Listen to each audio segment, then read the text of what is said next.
Hello दोस्तों, आज हम बात करेंगे जवाहरलाल नेहरू विश्वविद्यालय में एडमिशन के समय सीट बुक कैसे करें। अगर आपका नाम आ चुका है सिलेक्शन प्रोसेस में तो कैसे सीट बुक करनी है, ठीक है। तो सबसे पहले आपको जेएनयू की साइट पे जाना है। वहाँ पे आपको जब मेन साइट पे जाएंगे तो ये है मेन साइट, ठीक है, जेएनयू की, जहाँ पे आपको सीट बुक करने की लिंक मिल जाएगी। लिंक कहाँ मिलेगी, जैसे यहाँ पे राइट साइड देख रहे हैं इंपॉर्टेंट लिंक, यहाँ पे सीधे सीधे नोटिस आता रहता है। यहाँ पे जैसे जैसे ये देख सकते हैं, यहाँ पे दिया हुआ है एमबीए रिजल्ट। यहाँ पर किसी का भी जो रिजल्ट आएगा यहाँ पर शो होने लगेगा, ठीक है। तो यहाँ पे जैसे ही एमबीए रिजल्ट जैसे दिया हुआ है इस पर क्लिक करेंगे तो आपको डैशबोर्ड सीधे खुल जाएगा ये चीज़ का, ठीक है। यहाँ पे जब आप स्टूडेंट, आप अपना application number, date of birth और ये क्या कहते हैं कैप्चा फिल करेंगे, इंटर करेंगे, ठीक है। उसी तरह आपको क्या कर जाएंगे, लॉगिन कर जाएंगे सीधे मेन साइट पे। जैसे ही आप लॉगिन करेंगे आपका वहाँ पे डैशबोर्ड खुल जाएगा और कुछ इस तरीके का आपको दिखाई दे रहा होगा, ठीक है। इस तरीके का दिखाई दे रहा होगा। यहाँ से ही आपको सारी चीज़ें करनी है। ऊपर आपकी डिटेल लिखी होंगी जो मैंने क्रॉप कर दिया है, वो दिख नहीं रहा होगा, ठीक है। तो अब हम बात करेंगे इसके बारे में डिटेल से। चैनल पे हमारे नए हैं तो सब्सक्राइब जरूर कर लीजिएगा। तो देखो यार, यहाँ पे जो आपकी कैटेगरी होगी वो आपकी शो हो रही होगी यूआर यानी कि जनरल, या फिर जनरल लिखा होगा, एससी लिखा होगा, एसटी लिखा होगा, शेड्यूल ट्राइब, शेड्यूल कास्ट और ओबीसी अदर बैकवर्ड क्लास। चाहे आप किसी भी कैटेगरी में हो, पीडब्ल्यूडी, ईडब्ल्यूएस, यहाँ पे आपकी कैटेगरी लिखी होगी। जो कैटेगरी आपने फिल किया है वो डॉक्यूमेंट आपके पास 100% होना चाहिए, वरना सीधे सीधे कैंसिल कर दिया जाएगा, ठीक है। डायरेक्ट प्रोसेस है, ऑनलाइन प्रोसेस में यही होता है। अगर आपके पास सारी चीज़ें हैं तो ओके, वरना सीधे कट करके सेकेंड लिस्ट निकाल ली जाएगी और दूसरे को भर लिया जाएगा, ठीक है। तो सीट ब्लॉक करने के लिए जितना जल्दी हो सके, जितना पावर लगाना है भाई साहब, जितने सारे डॉक्यूमेंट आपको चाहिए वो कर लीजिए, वरना यहाँ पे इंस्ट्रक्शन मिल जाएगा। उसके बारे में हम बात करते हैं आगे। सिलेक्शन रैंक, तो सिलेक्शन रैंक आपका कितने रैंक आई है, ये यहाँ पे 13 रंग लिखा होगा। इससे पहले जो ऊपर जो लिखा रहता है वहाँ पे आपका नंबर वंबर, जब जैसे ही इंटर कर रहे होंगे, इंटर से पहले आपका जो डिटेल लिखा होता है वहाँ पे कितने नंबर हैं, क्या है, सारी चीज़ें लिखी रहती है, ठीक है। सिलेक्शन चॉइस, आपने जो सिलेक्शन चॉइस एक में ही चॉइस किया था वो क्या, क्योंकि कई सब्जेक्ट में जैसे एक फॉर्म से 2-3 सब्जेक्ट जैसे होते हैं ना, एक ही फॉर्म के साथ 2-3 जगह एडमिशन ले सकते हैं, उसमें कुछ कोर्सेज होते हैं। तो इसलिए यहाँ पे सिलेक्शन चॉइस जो आपने भरा था एक ही भरा था, वही दिखा रहा है। यानी कि सिलेक्शन कैटेगरी आपका जनरल, एसटी, एससी, ओबीसी जो आपकी कैटेगरी होगी वो हो गया। सिलेक्शन रैंक जो हो गया वो 13, 10, 12 जो 1-2 आएगा आपका वो हो जाएगा। सिलेक्शन चॉइस जो हो जाएगा, आपने एक किया है, 2 किया है, जिसमें लेना है आपको वहाँ ऑप्शन दिखा रहा होगा, ठीक है। एक जनरली अधिकतर लोग एक ही किए होंगे तो ठीक है, एक आ रहा होगा। 2 किए होंगे तो किस में एडमिशन लेना है वो आपको चूज करना पड़ेगा वहाँ पे, ठीक है। अब बात करते हैं नीचे जो दिखाई दे रहा है वो है मेन चीज़। यहाँ पे देखो भाई, fees payment, upload your document, offer letter, checklist, pre enrolment number. जो मैंने डॉक्यूमेंट बताए थे कौन कौन से लगेंगे, अगर वो देखा होगा तो लगभग सारी चीज़ें यही बताई गई थी मैंने कि सर ये डॉक्यूमेंट आपको बनाने हैं सभी लोगों को और अपलोड करने हैं, ठीक है। अब देखो मेन क्या है, यहाँ पे मेन है, नीचे देखो ये जो दिखाई दे रहा है फीस पे, ठीक है। यहाँ दिखाई दे रहा है फीस पे। जब आप सीट ब्लॉक करेंगे ना तो आपको फ़ीस देनी पड़ेगी, ठीक है। फ़ीस कितनी देनी पड़ेगी, यहाँ देख सकते हैं। फ़ीस जो होता है ना ये अगर आप पीएचडी, एमफिल, एमटेक और एमपीएच के लिए फॉर्म भरे रहे हैं, ठीक है, तो आपको 280 रुपये फ़ीस वहाँ पे करने होंगे, ठीक है। वहाँ पे क्लिक करेंगे, यहाँ पे जो है, यहाँ पे जो क्लिक करेंगे नीचे लिखा हुआ पे फीस, इस पर जैसे ही क्लिक करेंगे तो आपको सामने ये चीज़, हो सकता है ये चीज़ आपको दिख जाए, नहीं दिख रही है तो वहाँ आपको फ़ीस पे करनी हो जाएगी। आपको वहाँ दिख रहा होगा हालांकि, ठीक है, कितना फ़ीस पे करना है। तो एमफिल के लिए हुआ पीजीटी, ठीक है, और जो डिप्लोमा कोर्स के लिए है उन्हें 10,000, जो डिप्लोमा कोर्स की फ़ीस ज़्यादा होती है, जो सिंगल या सर्टिफिकेट कोर्स कर रहे होंगे तो थोड़ी ज़्यादा होती है, ठीक है। MA, MSc, MCA, BA honours, ठीक है, उनको 268 रुपये जमा करनी पड़ती है सीट ब्लॉक करने के लिए। ये 6 महीने की फ़ीस होती है आपकी, ठीक है। हाँ, तो इसे विशेष तरीके से ध्यान रखिए। आपको बस सिक्योरिटी चार्ज देना पड़ता है, जो मैंने बात कर लिया है पिछली वीडियो, आप दे सकते हैं, या फिर चैनल के प्लेलिस्ट, चैनल पे जाके हमारे देख सकते हैं, ठीक है। पार्ट टाइम जो होते हैं course, certificate course, diploma course के लिए थोड़ा ज़्यादा होता है, और ये पार्ट टाइम जो होते हैं उसमें 119 रुपये आपको देने पड़ेंगे। जीएसटी वीएसटी सब इंक्लूड होती है, इससे ज़्यादा नहीं। यहाँ पे देख लीजिए, यहाँ पे कुछ आपको सर्टिफिकेट दिए हुए हैं। Provisional character and qualifying examination, जो आपने फिलहाल में ही क्वालिफाइंग एग्जाम किया है वहाँ से प्रोविजनल करेक्टर आपको देना है। ये डॉक्यूमेंट आपको अंदर मांगा जाएगा, ठीक है, अभी बताऊँगा कहाँ पे। माइग्रेशन सर्टिफिकेट तो जाहिर सी बात है, ये तो आपको पता ही है, करेक्टर मांगा जाता है। एंटी रैंकिंग और ये डिसकंटिन्यूअस सर्टिफिकेट आपको साइट से ही मिल जाएगा वहाँ पे, अभी जहाँ हम बता रहे थे ना वहाँ पे, ठीक है। तो अभी ये 3 जो है आपको ये सारी चीज़ें आपको रख लेनी है, क्योंकि ये आपके पास होनी चाहिए। ओरिजिनल कॉपी का स्कैन होना चाहिए, ठीक है। ये होगा डिटेल से सारी चीज़ें। अब देखो यहाँ पे जैसे पे फीस पे क्लिक करेंगे तो वही डैशबोर्ड खुल जाएगा जो मैंने अभी बताया, फीस उस वाला फीस वहाँ पे करेंगे। जैसे फीस करेंगे तो आपका ये वाला जो होगा डॉक्यूमेंट वाला ओपन हो जाएगा, ठीक है।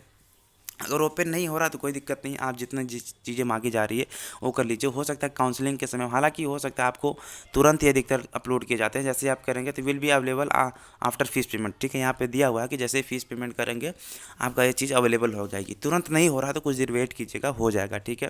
तो जब जैसे ही आप इस पर क्लिक करेंगे तो आपको जो अपलोड करने होगा उसका डैशबोर्ड खुल जाएगा, ठीक है। सर्टिफिकेट का नाम लिखा होगा और साइड में राइट साइड में अपलोड का ऑप्शन दिया होगा, उस पर क्लिक कीजिए, फाइल सेलेक्ट कीजिए, अपलोड कर दीजिए, ठीक है। इस तरह का ऑप्शन डैशबोर्ड जैसे फॉर्म भरते समय दिखता है ना वैसे दिखेगा, ठीक है। अब आप सोच रहे होंगे सर वहाँ पे मैं खोल लिया और मुझे पता ही नहीं कि सर मुझे कौन कौन सा अपलोड करना है। कोई दिक्कत नहीं, उसका भी समाधान यहाँ पे किया हुआ है। यहाँ पे लिखा हुआ है चेक लिस्ट।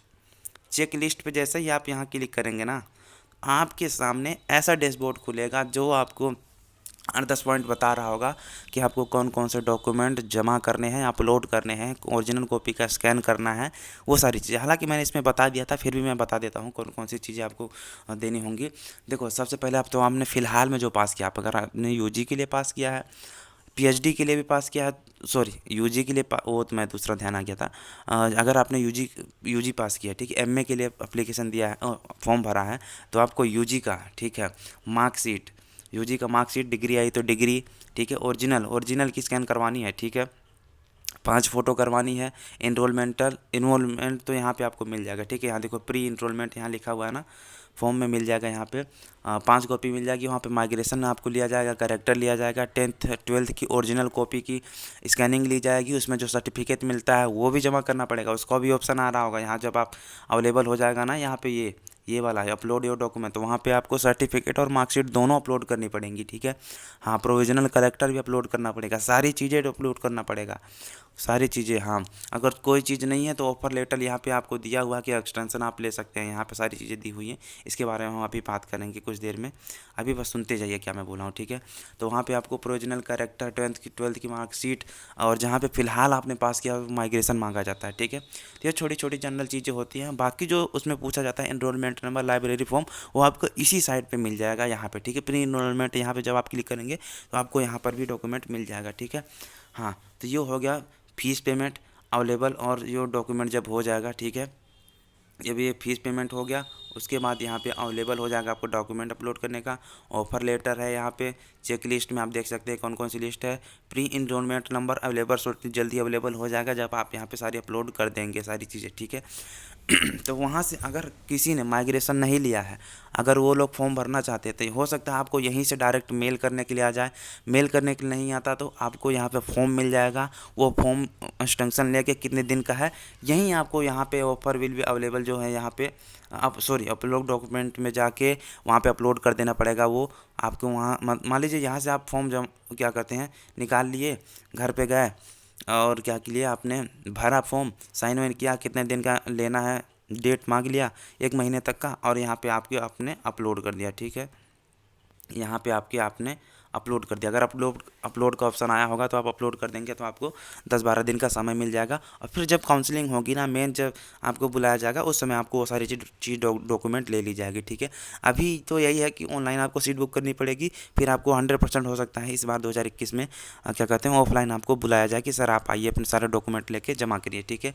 तो 5 कॉपी अपनी फ़ोटो, जो लेटेस्ट फ़ोटो, या तो लेटेस्ट फ़ोटो या फिर जो आपने उसमें लगाई है ना फॉर्म में, वही फ़ोटो लगाइएगा। अगर वो नहीं है तो आप लेटेस्ट फ़ोटो खिंचवा लीजिए 5, कोई दिक्कत नहीं है, कोई दिक्कत नहीं होगी, ठीक है। फ़ोटो वोटो में ज़्यादा प्रॉब्लम नहीं होती। अब हम बात करते हैं कि सर आप बोले थे कि साइड में जो लिखा हुआ है यहाँ पे उसका क्या प्रोसेस है, ठीक है। साइड में जो लिखा हुआ है यहाँ पे आप देख सकते हैं parent and guardian affidavit, student affidavit, extension form, ठीक है, extension form, genuine migration, marksheet, undertaking migration, undertaking medical certificate fitness, और ये क्या था सर्टिफिकेट, ठीक है। तो अब हम इसके बारे में बात करते हैं। देखो, जैसे ही जब आप यहाँ पे एफिडेविट सॉरी जब ये फॉर्म भर जमा कर रहे होंगे अपलोड ना, तो आप पेरेंट्स एफिडेविट और अपना एफिडेविट 100 रुपये लगेगा। कहीं पर भी आसपास कहीं देख लीजिए, कोर्ट वोट है तो बनवा लीजिए, या फिर ऑनलाइन या कहीं पे कोई बनवा रहा हो तो स्टैम्प की लगता है, मेन स्टैम्प ही होता है, तो कहीं 100 रुपये लगता है, आसपास कहीं पे भी बनवा लीजिएगा, ठीक है। उसमें कोई दिक्कत नहीं होगी। पेरेंट्स और गार्जियन एफिडेविट हो गया, और स्टूडेंट एफिडेविट जो हो गया, ये तो होगा, ठीक है। 2 चीज़ें हो गई आपकी, ठीक है। अब बचता है एक्सटेंशन फॉर्म। अगर आपके पास माइग्रेशन वाइग्रेशन नहीं है तो एक्सटेंशन फॉर्म या कुछ फॉर्म भरना पड़ेगा, कुछ जो भी एक्सटेंशन होते हैं, तो उसमें आप डेट वोट मेंशन कर दीजिएगा, और डेट मैक्सिमम ज़्यादा रखने की कोशिश कीजिए, 2-3 महीने मत रख दीजिएगा, ठीक है। हाँ, मतलब जो उसमें लिमिट होती है 1 महीने 15 दिन 20 दिन, वही रखिएगा, ठीक है। और इतने दिन के अंदर मिल जाता है माइग्रेशन, ज़्यादा से ज़्यादा आपको 10 दिन में मिल जाएगा, मैं बता रहा हूँ, ठीक है। आप अपना ये रिजल्ट जमा करिए, प्रोविजनल का फोटोकॉपी और रिजल्ट की फ़ोटोकॉपी कॉलेज में जाके जमा कर दीजिए, स्टैंप लगा के मेन कैंपस में जमा कर दीजिए। बोल देंगे सर 6 दिन बाद आ जाना, वहाँ पे बोल देंगे कि बेटा 6 दिन बाद आ जाना, आपको ये मिल जाएगा, ठीक है। अगर आपके नाम वाम में कोई दिक्कत नहीं होगी तो बहुत जल्दी आ जाता है, तो वो होगा माइग्रेशन सर्टिफिकेट, ठीक है। एक्सटेंशन फॉर्म यहाँ पे कुछ भी डॉक्यूमेंट नहीं है, तो यहाँ से आप क्या लीजिए, तुरंत एक्सटेंशन फॉर्म लीजिए, भरिए, और यहाँ पे जो भी फॉर्म भरेंगे आप उसमें डेट मेंशन कर दीजिए, सर इतने दिन का हमें समय चाहिए, आपको दे दिया जाएगा, ठीक है। और क्यों नहीं है, ये सब चीज़ें आप अपने एप्लीकेशन में लिख दीजिएगा कि सर अभी अभी फ़िलहाल में पास किया है, अभी रिजल्ट नहीं आया, माइग्रेशन कैसे दे देंगे, ठीक है। तो जो इशू होता है आप समझ रहे होंगे, ठीक है।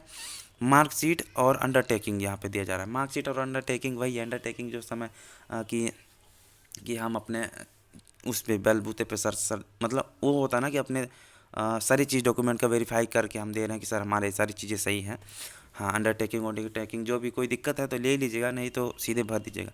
मार्कशीट की बात करें तो 12th, अगर आपने यूजी के लिए भरा है तो 10th 12th जो है आपको डालना पड़ेगा, सर्टिफिकेट और मार्कशीट दोनों, ठीक है। सीबीएसई से पास करते होंगे तो आपको सर्टिफिकेट भी दिया जाता है, ठीक है। माइग्रेशन की बात करें तो माइग्रेशन यानी कि आप यूजी में मिलेगा आपको माइग्रेशन, हालांकि 12th में भी मिलता है, तो 12th में भी 3 होगा सर्टिफिकेट, 10th 12th और माइग्रेशन।